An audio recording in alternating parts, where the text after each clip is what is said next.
Estamos aqui de volta com mais um podcast do CIMED PB. Aqui se fala de tudo. Hoje a gente vai dar continuidade àquela nossa programação de estar entrevistando os gestores que estão sendo conduzidos a assumir a Secretaria de Saúde da região metropolitana. Recebemos o secretário de Saúde de Cabedelo, né, Dr. Alexandre, e hoje a gente vai entrevistar um amigo que está sendo reconduzido, né, ao cargo de gestor da saúde, né? Eu estou falando aqui do Dr. Luiz, né, que é secretário de Saúde, né, de João Pessoa, mais uma vez. Não é isso, Luiz? Então a gente te agradece, a gente sabe que tua vida está muito corrida aí, né? Porque João Pessoa realmente eu digo assim, é um complexo, né? Porque atende toda uma macro-região, e eu tenho certeza que a sua agenda é muito lotada, mas a diretoria do sindicato agradece.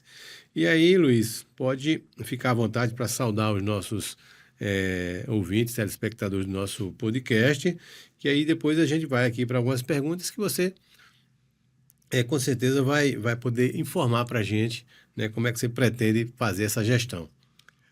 É um prazer para mim, Tarcísio, estar aqui com você mais uma vez, segunda vez que a gente consegue ter esse bate-papo. O CIMED é um sindicato extremamente atuante de uma classe que as pessoas fazem uma imagem, às vezes, distorcida, né? Acham que a classe médica é uma classe cheia de privilégios e não é. Você, como presidente do sindicato, sabe o quanto tem que lutar para conseguir direitos básicos para os médicos. E os médicos são, não desmerecendo nenhuma outra profissão, mas nos seus consultórios, nos hospitais, nas nossas portas de emergência, no SAMU, são profissionais de extrema importância. É quem faz a saúde pública e privada do país, né? E é muito bom estar nesse ambiente, estar num ambiente em que a classe médica é levada em consideração e que nós possamos ter uma visão muito mais abrangente da importância do médico e dos direitos e deveres que o mesmo tem para com a sociedade. Então é um prazer estar aqui com você. Espero que essa conversa seja muito produtiva. Sem dúvida a gente vai falar muito da categoria médica, mas como você mesmo colocou, né, nós fazemos parte de uma equipe multidisciplinar junto com os outros colegas enfermeiros, fisioterapeutas, psicólogos, que são tão importantes como a categoria médica nesse grande desafio que é fazer saúde pública, né? E a saúde privada, mas a gente está aqui discutindo a saúde pública, o SUS, e que são, né, grandes batalhadores, né, nessa construção do sistema único de saúde. Você, Luiz, ele já esteve na Secretaria de Saúde, então quais assim você elencaria como a tua grande conquista de 2022, né, para cá? O que é que você assim lembra de que foi uma coisa que você fez e não se arrepende? Nós tivemos grandes conquistas. A semeadura foi muito dura, mas a colheita foi muito abundante. Pegaram um negócio meio arrasado. Pegou uma terra meio arrasada e nós precisamos realmente começar. Eu costumo dizer que a gente não começou do zero, a gente começou do negativo. Começando, inclusive, assim, de forma inclusive com um déficit salarial da classe multiassistencial muito grande. Para vocês terem uma ideia, os profissionais da área de saúde de João Pessoa eram muito mal remunerados, recebiam menos do que os profissionais de Santa Rita, de Bahia, de Cabedelo, né, das cidades vizinhas. Então, era muito difícil achar profissional que quisesse trabalhar em João Pessoa. Esse foi o primeiro parâmetro. Um exemplo muito claro era o plantão que era pago ao médico. Aqui em João Pessoa, ao técnico de enfermagem, ao enfermeiro, um técnico de enfermagem recebia R$60 por um plantão.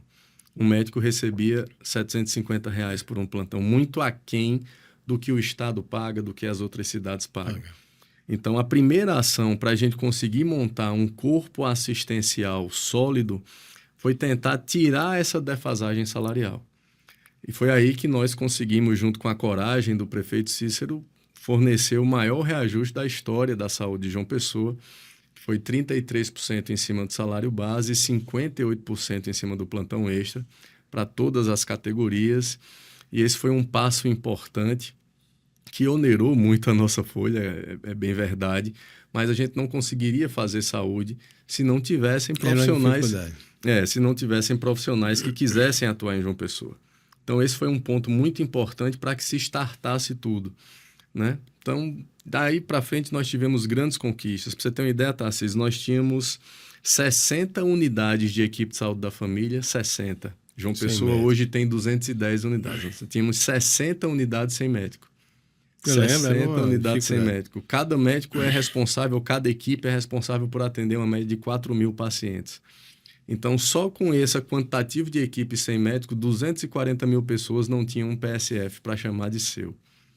Então, nós com essa remuneração melhorada, com a possibilidade, por exemplo, do médico que trabalha no PSF ter prioridade para dar plantão também no SAMU, nas UPAs e complementar o seu salário, nós conseguimos passar de uma remuneração de 7, 8 mil reais para quase 18 mil reais. E aí a gente conseguiu ocupar todos os espaços vagos, conseguimos ocupar essas 60 equipes de saúde da família, já entregamos mais 5 unidades de saúde da família, né, perfazendo ali mais 13, 14 equipes. Hoje, João Pessoa, que tinha uma área descoberta de quase 25%, está com uma área descoberta de 8%, que a gente vai zerar com mais 5 unidades que estão sendo construídas. Então, esse é um primeiro ponto que é fundamental ser colocado. Outro ponto muito importante foi a reestruturação do parque tecnológico, né? Foi uma decisão de gestão. Nós tínhamos a possibilidade de investir anualmente 17 milhões de reais e a decisão era: vamos construir algo novo ou vamos organizar o que nós temos? E muito acertadamente a decisão da gestão do prefeito Cícero foi: não adianta você construir uma piscina numa casa com o teto caindo. Sim. Né? Então, em vez de construir uma UPA, vamos reformular e organizar as UPAs que nós temos. Em vez de construir mais um hospital, vamos reestruturar os hospitais que nós temos. E assim foi feito. 17 centros cirúrgicos novos foram adquiridos, né? Nós com bisturi elétrico, carrinho de anestesia, focos em LED, mesa cirúrgica. Nós compramos 4 torres de vídeo, nós temos em todos os hospitais hoje do município. Isso refletiu em número de cirurgias, sem Santa dúvida. Isabel. Nós triplicamos. O Hospital do Valentina deu assim, o Hospital do Valentina não existia, Não né? existia. Eu lembro assim, que era quase que um PSF. Exatamente. Né? Mas hoje nós fazemos cirurgias. Mais de 10 cirurgias por dia lá no Hospital do Valentina. Nós praticamente zeramos a fila da cirurgia pediátrica, da otorrinolaringologia, da ortopedia, da cirurgia pediátrica geral mesmo, né? Então, praticamente isso aí zerou, e fazendo cirurgia por vídeo. Então, nós investimos verdadeiramente no parque tecnológico. Então, o mesmo equipamento que faz a cirurgia num paciente que tem plano de saúde, hoje é usado na rede municipal.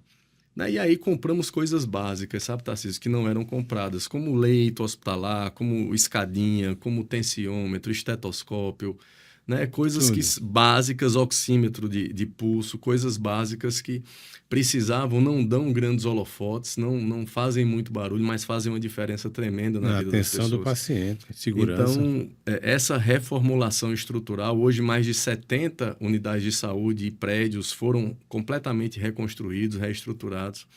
Isso me deixa muito orgulhoso. E não tenha dúvida que isso... E não é porque eu não estou na sua frente, não, mas eu reconheço que existe muita coisa para ser feita ainda. Mas, assim, é inegável que a saúde de João Pessoa, ela tem um divisor aí, né? Com a entrada de Cícero no primeiro mandato dele e com a chegada no final, né, desse mandato anterior, e você à frente da Secretaria de Saúde, né? Não desmerecendo nenhum outro secretário que esteve à frente da pasta, mas, assim, foi um upgrade enorme, né? E, com certeza, a saúde foi um dos grandes responsáveis para a recondução de Cícero, né? Porque era uma coisa, assim, que era visível, né, para a população. E a gente sabe que saúde é importante na vida das pessoas, né, como um primeiro lugar em quase tudo.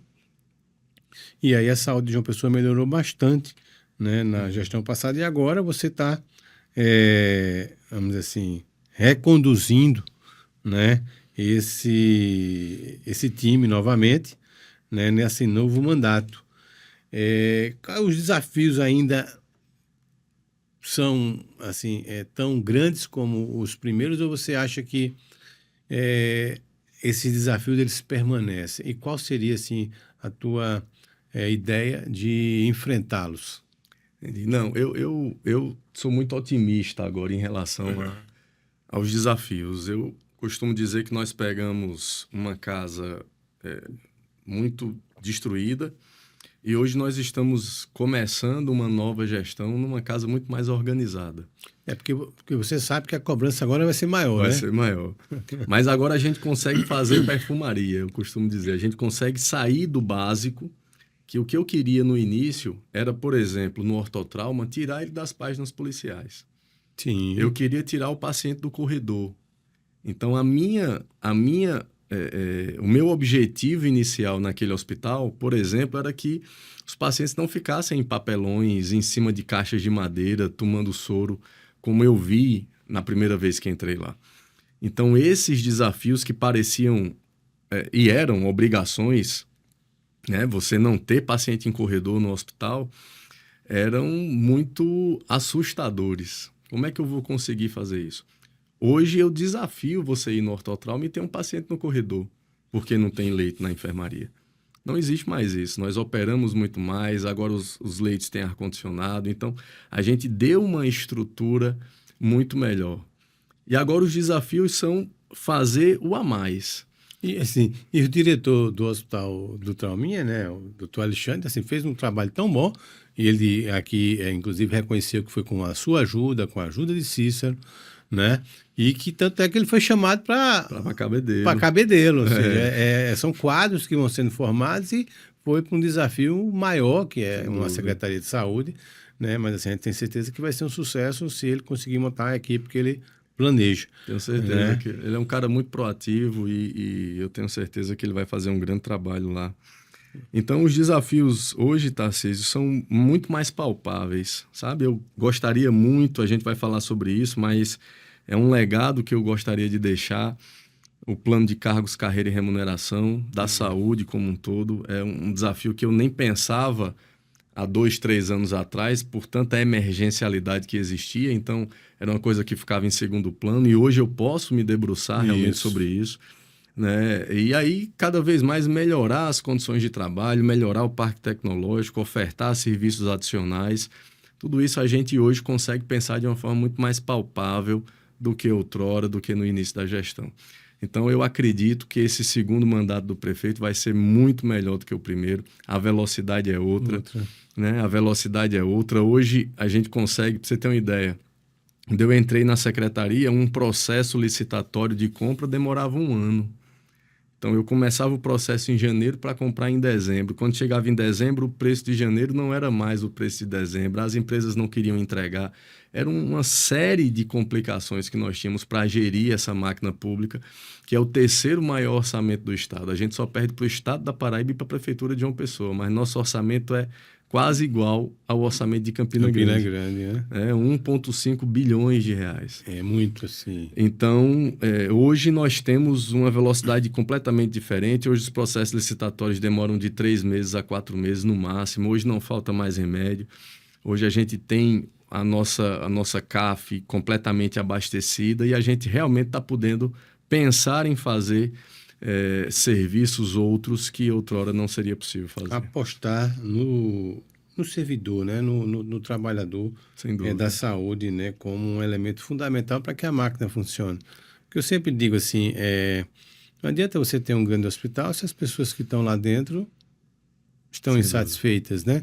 Então, assim, é importante que essa preocupação que você vai ter a oportunidade agora de se debruçar, já que as prioridades, as emergências já foram vencidas no primeiro mandato, de 4 anos atrás, assim, agora a gente pode, que não é fácil também, porque exige, né, muito planejamento, exige, né, uma atenção com relação à parte fiscal, à parte, né, da responsabilidade fiscal, orçamentária, mas eu tenho certeza que com o compromisso, o seu compromisso, o compromisso de Cícero, a gente vai deixar essa questão desse legado aí do PCCR, né, revisado, atualizado, todo mundo E justo, né? e Então, justo, assim, todo mundo do ponto de vista. não é concebível, e aí as pessoas...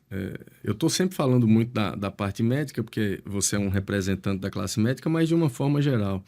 Não é justo um enfermeiro que tenha mestrado, doutorado, ganhar a mesma coisa de um enfermeiro que não tem. Não é justo um médico altamente especializado ganhar a mesma coisa de um recém-formado. Né? Que São começou agora. do... São distorções na lógica do funcionalismo público que desmotiva o profissional Exato, a querer seguir uma carreira no serviço público. Para que eu vou me atualizar, para que eu vou fazer o mestrado, se eu vou continuar recebendo a mesma coisa, exatamente. Então, o nosso sonho é que realmente o jovem que entre, né, seja por concurso, e aí nós teremos concurso já esse ano, e há uma vontade do prefeito em disponibilizar nesses 4 anos a maior carga possível de vagas de pacientes. Então já está nos planos aí um concurso esse ano? Que já está nos planos. Nesse primeiro semestre já sai o edital. A gente está aí para todas as especialidades? Todas as especialidades médicas e multiprofissionais. Estamos pleiteando aí aproximadamente 1.000 vagas na saúde. Né? Nós precisamos muito de profissionais concursados, profissionais que realmente queiram seguir carreira no funcionalismo público. Né? E só faz sentido para esses profissionais se eles tiverem a possibilidade de ascensão nessa carreira. Uma carreira que dê a eles uma tranquilidade, né, para poderem se aposentar. Exatamente. O meu sonho, Tarcísio, é que nós comecemos a ter um desvio na curva do privado para o público. Que os médicos e os profissionais, de uma forma geral, comecem a enxergar o serviço público como a melhor carreira a seguir. Né? Como durante muito tempo, por exemplo, a universidade pública, né, foi vista como superior à universidade privada, um objetivo, que a carreira pública multiprofissional, isso já acontece muito claramente no judiciário. Né? O judiciário é o sonho de muita gente. Eu quero verdadeiramente que seja o sonho do jovem médico entrar na carreira pública e seguir sua carreira, se especializar, se pós-graduar cada vez mais e instituir serviços e ser remunerado de forma adequada por isso. Que bom, é bom a gente saber que existe, né, essa visão de parte do gestor, porque tem muito gestor que não tá nem aí, né, para a situação dos servidores.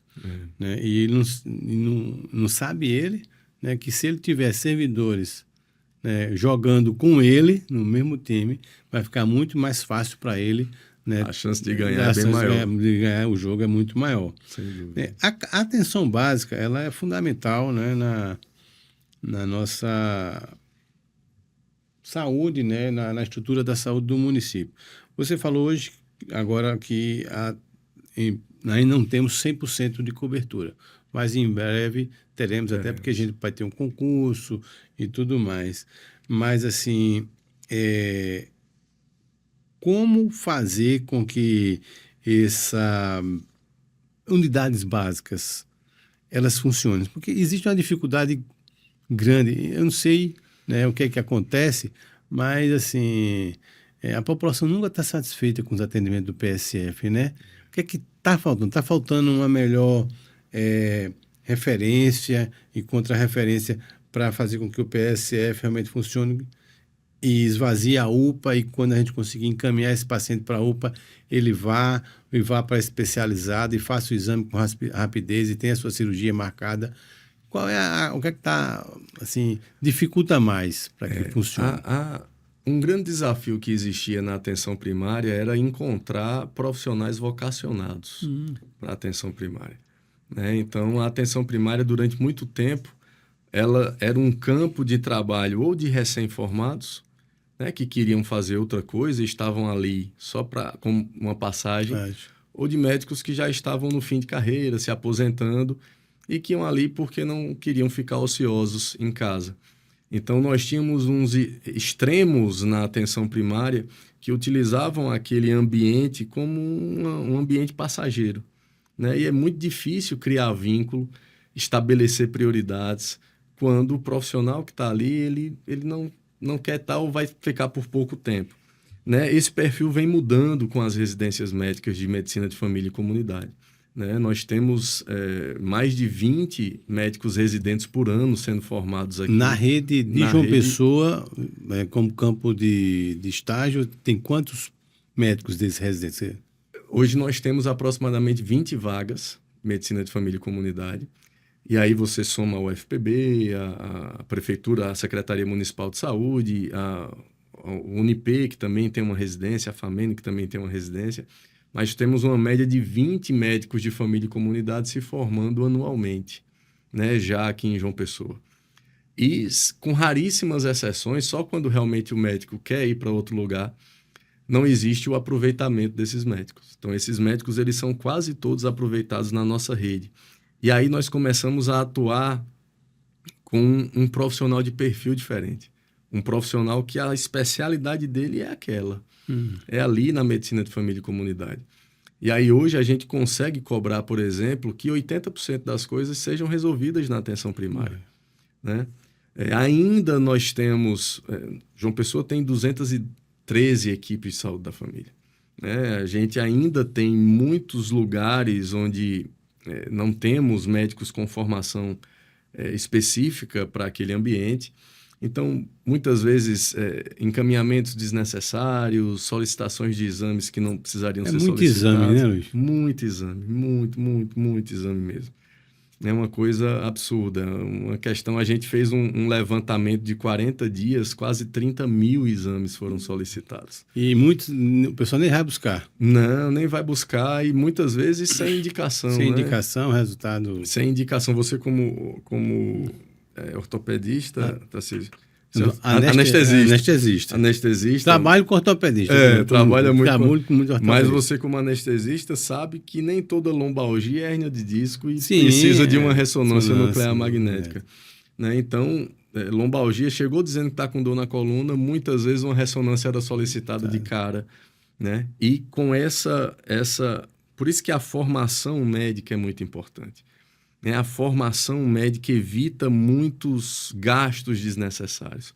Então, hoje, com o médico de família e comunidade bem formado, né, com uma residência médica especializado, ele sabe quando solicitar os exames, ele sabe quando encaminhar para o especialista. E a minha esperança é que essa mudança do perfil dos profissionais faça com que exista uma mudança de cultura. Que as pessoas entendam que a UPA deve ser procurada em casos emergenciais ou de urgência, né? E os PSFs de forma eletiva, de forma organizada. Né? Nós temos ainda uma cultura da população que é bastante imediatista, né? Eu falo isso sem medo de errar, mas muitas vezes a pessoa vem falar para mim assim, eu estou esperando esse exame aqui há 6 meses. É um absurdo esperar um exame há 6 meses, mas será que o cara que esperou há 6 meses um exame, aí muitas vezes me fala, a dor até já passou. Será que ele esperou há 6 meses um exame, ele precisava realmente desse exame ou não precisava? Né? Então, existe uma cultura da população que precisa ser reorganizada. A gente teve, Tarcísio, há um tempo atrás, um encontro da saúde suplementar aqui em João Pessoa, inclusive terá outro na próxima semana. Então, os principais planos de saúde do Brasil estavam aqui. E eu assisti uma palestra e fiquei muito impressionado com o que o colega falou.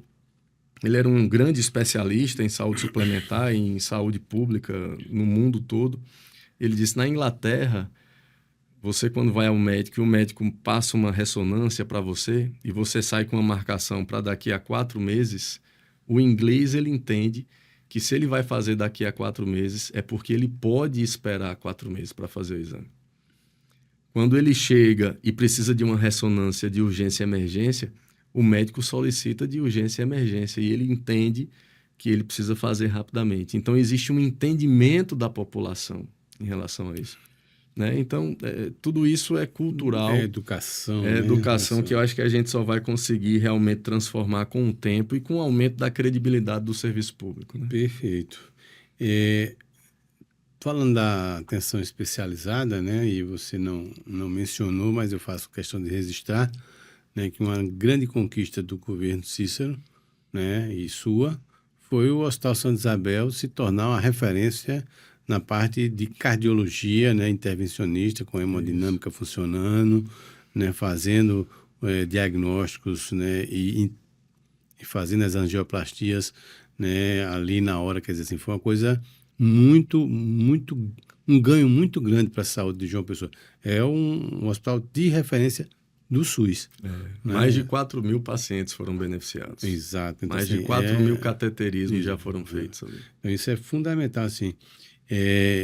Existe algum projeto de avançar nesse projeto da cirurgia cardíaca? Existe. Nós já estamos montando uma equipe, já abrimos um processo de aquisição de um SEC, de um equipamento de circulação extracorpórea, né? Até para a habilitação da hemodinâmica do Santa Isabel, é importante deixar claro que esses 4 mil exames, todo o equipamento, todos os materiais que são ali dispendidos, com custeio exclusivamente da Prefeitura Municipal de João Pessoa, porque o serviço ainda não é habilitado pelo Ministério da Saúde. E por que ele não é habilitado? Porque ele só pode ser habilitado se tiver uma referência em cirurgia cardíaca.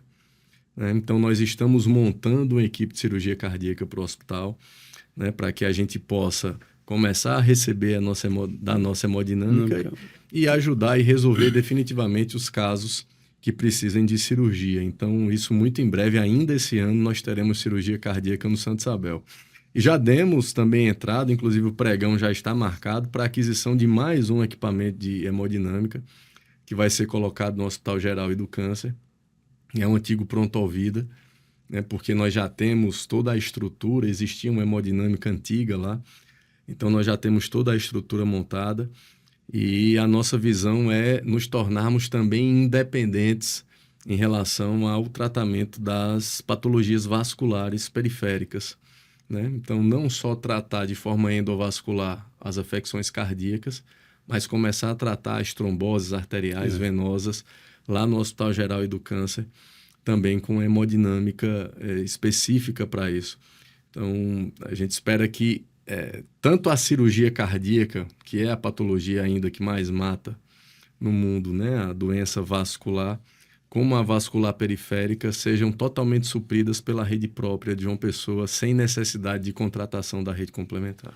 Que bom. Eu estou observando assim que a saúde de João Pessoa, ela chegou assim meio que num piloto automático, né? Ela está andando. E eu queria agora voltar à questão fundamental, que eu acho que vai ser um legado grande para a tua gestão e para a gestão de Cícero Lucena, a questão da revisão dos PCCR de todas as categorias, e aí a gente vai falar aqui do PCCR da saúde, né? Eu sei que já existe uma mesa de negociação que desde o ano passado você instalou. Eu, inclusive, cheguei a participar de uma reunião, porque eu sou suplente lá, né? Quem é nosso representante é o Dr. Josemir, que está lá como titular. Então, assim, eu acho, né, e tenho certeza que se essa revisão do PCCR da saúde acontecer de uma forma ágil, porque a gente sabe que você faz a revisão, aí tem que mandar para a Assembleia, para a Câmara de Vereadores, para aprovar, ainda tem as discussões lá na Câmara. Então, assim, quanto mais rápido o Executivo chegar nesse projeto, né, junto com a mesa de negociação que estão lá todas as categorias, mais rápido a gente consegue encaminhar. E como são vários... eu costumo dizer que a gente tem um ano. Isso. A gente tem um ano de prazo, porque no Brasil, isso aí é uma percepção minha, uma opinião pessoal, no Brasil se faz gestão pura e simples, ano sim, ano não. Por que isso? Porque ano sim, ano não, nós temos eleição. Então, ano de eleição, você sabe muito bem, Tarcísio, pela sua experiência, inclusive como candidato, que ano de eleição é um ano que a gestão fica muito travada. Fica tudo muito difícil. E nós estamos agora numa possibilidade, num ano que é um ano de gestão. Né? Esse ano, que é um ano que não tem eleição, é um ano de gestão. E o prefeito Cícero, ele tem uma característica que é diferente dos outros políticos que eu conheci. Ele gosta de fazer gestão. Ele gosta muito de fazer política. Mas ele gosta de sentar numa mesa aqui e avaliar dados e discutir gestão e de saber de orçamento. A gente passa horas conversando sobre isso. né? Inclusive os assessores ficam aperreando, bora prefeito para não sei onde. E ele gosta realmente de fazer gestão. E esse ano é a nossa oportunidade. Eu falo muito sinceramente que 2025 é a oportunidade que nós temos de estabelecer definitivamente um PCCR que seja digno para todas as classes, de uma forma geral. Né? A mesa de negociação foi colocada, inclusive semana passada, na reunião do Conselho, eu solicitei ao Conselho que intensificasse as reuniões estavam muito espaçadas e com poucos encaminhamentos. Eu disse que essa é uma luta que precisa ser dos dois lados, né? Que os representantes das classes e a gestão, eles precisam realmente intensificar esse trabalho para que até meio do ano, um pouquinho depois do meio do ano, a gente tenha a gente não vai ter um consenso, mas a gente tenha o melhor cenário possível no que diz respeito a, como você bem falou, as responsabilidades financeiras, orçamentárias e fiscais da gestão e a ideia de que o PCCR não seja um documento que morra em cima da mesa porque não trouxe benefício para ninguém. Né? A ideia de que o PCCR seja uma grande alavanca para a carreira multiprofissional em saúde no serviço público. Né? Então, a minha programação é que até julho a gente feche um documento preliminar, né, para instituir audiências públicas na Câmara Municipal, para fazer essa discussão de forma mais abrangente, mas eu tenho a percepção que nós temos esse ano como oportunidade de estabelecer definitivamente um plano de cargos, carreira e remuneração digno. Atualizado, digno. Eu tenho certeza que com a boa vontade de todos, né, e com o interesse da gestão, né, esse projeto ele anda bem assim, bem rápido, né? Porque assim não se tem muita divergência, né, no aspecto geral de um PCCR. A gente, né, entende que as discussões maiores vão se dar justamente quando se for discutir as questões das progressões de carreira, que aí entram valores e tudo mais. Mas que nada que não seja, e até porque numa negociação o importante é que todo mundo ganhe dos dois lados, né? E eu tenho certeza que o interesse de Cícero é de que o servidor seja bem valorizado. Sim. Luiz, a gente está aqui num momento importante e eu não poderia deixar de tocar nesse assunto, né? Porque foi uma coisa que ganhou as mídias, né, aqui e que gerou uma certa polêmica, manifestações inclusive do Conselho Regional de Medicina, do próprio CIMED, né, que foi a atuação do vereador, né, Guga Jampa, que encaminhou um projeto, né, na Câmara de Vereadores, solicitando, ou seja, que fosse instituída a obrigatoriedade de se bater o ponto, né, dos médicos de 2 em 2 horas, né, e também a proibição de uso de celulares. Ou seja, ele levantou uma discussão importante, né, mas assim, no nosso ponto de vista, ela meio que atravessada, porque ele poderia ter buscado um caminho mais rápido, até mais rápido, no diálogo, ou seja, ter chamado, né, todo mundo para conversar. Disse, olha, eu tenho um projeto para fazer, mas não um projeto da cabeça dele, que assim, né, na minha visão, assim, sem pé, sem cabeça, porque não resolve o problema. E assim, quando a política ela vai por esse caminho, né, eu acho que ela é nociva à saúde, à educação, ou seja, as pessoas têm que entender que uma coisa é você querer resolver o problema da atenção, né, mas assim, tem que envolver todo mundo na discussão. E não sair, aí começa a vídeos, a provocações e tudo mais. Assim, na tua visão, você espera que esse projeto ele não evolua dentro da Câmara, né? Até porque eu já vi reações de outros vereadores também contrários, né? Acho que o debate ele tem que existir. A gente sabe que tem problema, todo mundo sabe, você sabe, mas tem que todo mundo vir para a mesa para conversar primeiro, para depois fazer um projeto desse tipo, se realmente for a solução, que, ao meu ver, não é a solução por aí. Você acha que essa política ela pode atrapalhar a saúde do município? Não tenho dúvida. Quando a política partidária ela é utilizada de forma puramente midiática isso faz muito mal para qualquer gestão. Para qualquer gestão. Nós não chegamos, Tarcísio, você como anestesista, eu como intensivista, nós não chegamos na casa de ninguém, principalmente quando nós não conhecemos, ditando regras, querendo ditar regras, né? Então, não existe a menor possibilidade de eu obrigar os meus profissionais de saúde a bater ponto a cada 2 horas. Isso é um assédio para com os profissionais. Quem entende como é a logística de um trabalho num serviço assistencial de saúde, sabe quão descabido é isso.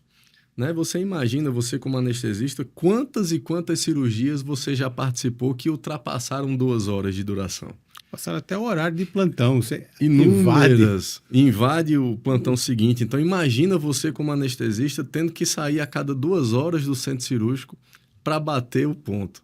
Imagine o cirurgião fazendo isso. Imagine o enfermeiro, o circular, o que circula nas salas, o técnico de enfermagem, tendo que sair para bater ponto a cada 2 horas.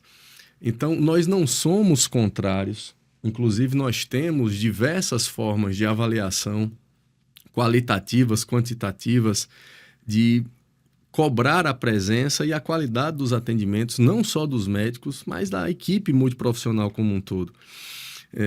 E nós não somos contrários, por exemplo, que se bata o ponto na chegada, que se bata o ponto na saída. Isso é feito. Isso já é feito, né? Isso já é feito. O que nós temos como realmente uma grande repulsa e vimos com muita tristeza isso, porque realmente não foi debatido, isso é você querer instituir uma regra sem conhecer a realidade da vivência. E em relação ao celular, o uso recreativo do celular no ambiente de trabalho ele já é proibido. Já é proibido de forma muito verdadeira há bastante tempo. E aí eu sou professor universitário, eu permito, e não só permito, mas incentivo o uso profissional desse equipamento. Sim. Nós somos de um tempo, Tarcísio, em que muitas vezes nas emergências a gente tinha que levar um papelzinho, um black book, um livrozinho. Deixava colado na mesa. Exatamente, para você calcular a dose, porque é humanamente impossível ter todas as informações da área de saúde na cabeça de qualquer um que seja. Né? Você não sabe tudo de anestesia, eu não sei tudo de terapia intensiva. Então, o celular se transformou numa grande arma de melhoria. Não existe, mas você não vai parar para ligar para o telefone fixo, né, do hospital para saber se tem falar com um colega para saber se tem uma vaga na UTI para eu já agilizar minha transferência do meu paciente. Quer dizer assim, é uma falta de noção, né? Exatamente. Antigamente você tinha, por exemplo, você ia passar 2 medicações e você se perguntava, será que existe interação medicamentosa entre esses 2 remédios?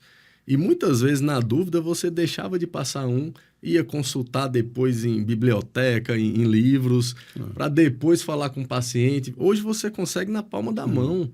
Você olha ali na hora, então isso diminui erros médicos, diminui erros dos profissionais de uma forma geral.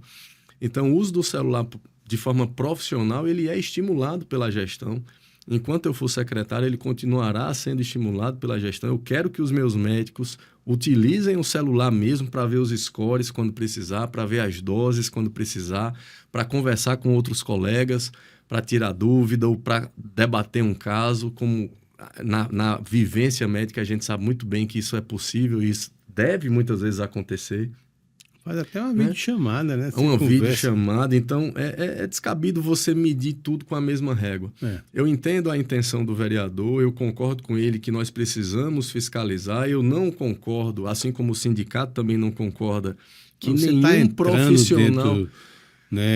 Dentro de um ambiente hospitalar, né? Teve um caso em São Paulo que entrou um vereador, quando abriu lá a área vermelha, estava tendo uma ressuscitação cardio-inspiratória, o paciente semi-nu. Quer dizer, realmente, você não pode invadir os ambientes. Não pode. Você pode pedir a permissão para ser uma visita guiada, mas não fazer certas atitudes assim. E é muito importante, Tarcísio, eu falei no início que a classe médica, mas eu falo de uma forma geral, né? Mas especialmente a classe médica que tanto foi vangloriada durante a pandemia, como ela é marginalizada pelo grande público. Nós hoje exercemos uma profissão que é marginalizada, que é vista com maus olhos. É como se você... Quantas vezes, Tarcísio, você passou do seu horário de almoço dentro de um procedimento cirúrgico? Quantas vezes você não almoçou e teve que começar já outro procedimento? Né? Então, as pessoas precisam entender que a grande maioria da classe médica e da classe multiprofissional, de uma forma geral, é formada por pessoas éticas. Sim. Por pessoas que querem fazer o seu trabalho da melhor forma possível, que estudaram muito para estar ali, que querem fazer do melhor jeito. Eu tenho certeza que quando você faz uma anestesia que você diz, putz, perfeita essa aqui. Essa aqui eu deixei o paciente confortável, organizado, ele saiu bem, acordou bem. Você se sente realizado, porque você se preparou a vida toda para aquilo. E nós não podemos permitir que tentem manchar. Que tentem manchar essa história, essa imagem, e que tentem assediar os funcionários de uma forma tão grosseira, tão abrupta, né? Então eu tenho plena convicção de que esse projeto ele não vai pegar, enquanto o secretário for, ele não pega, né? E também eu tenho o apoio, o presidente da Câmara mesmo, Dinho Dauslin, já deu declaração dizendo que o projeto era inconstitucional, que provavelmente não passaria nem pela Comissão de Constituição e Justiça. Então isso me deixa muito tranquilo, porque a Câmara de Vereadores tem bom senso, né? E sabe que existem formas outras de se fazer o debate. Importantes e a maneira correta de se fazer o debate. Luiz, te agradeço muito, né, pela tua presença aqui.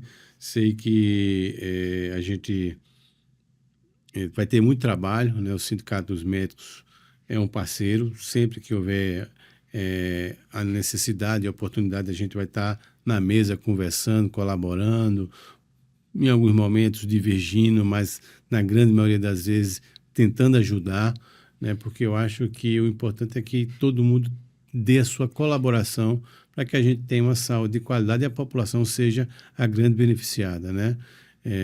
Então, fique sempre ciente de que toda a diretoria do Sindicato dos Médicos está aberta, né, para, quando for chamada, participar desse debate. Tanto que estamos lá no Conselho Municipal de Saúde, né, dando a nossa colaboração nessa discussão tão importante que é o PCCR, e que a gente já fica grato, que é uma das prioridades dessa sua nova gestão. Então, fique à vontade para se despedir aqui dos nossos ouvintes e já recebe um grande abraço aqui do seu amigo Tarcísio. Eu agradeço muito, Tarcísio. Eu quero dizer a todos que nos assistem, principalmente os profissionais médicos que fazem parte do sindicato, que vocês verdadeiramente são representados de uma forma muito atuante pela direção atual do sindicato. Eu falo isso sou profissional médico, sou sindicalizado, mas estou do outro lado. Estou na gestão agora e tive já diversas reuniões com o Tarcísio, com a Adilson, com toda a equipe dele. E por mais que algumas vezes nós tenhamos divergido ou a discussão não tenha sido convergente, mas em todas as vezes eu me senti, Tarcísio, como médico representado pelo sindicato.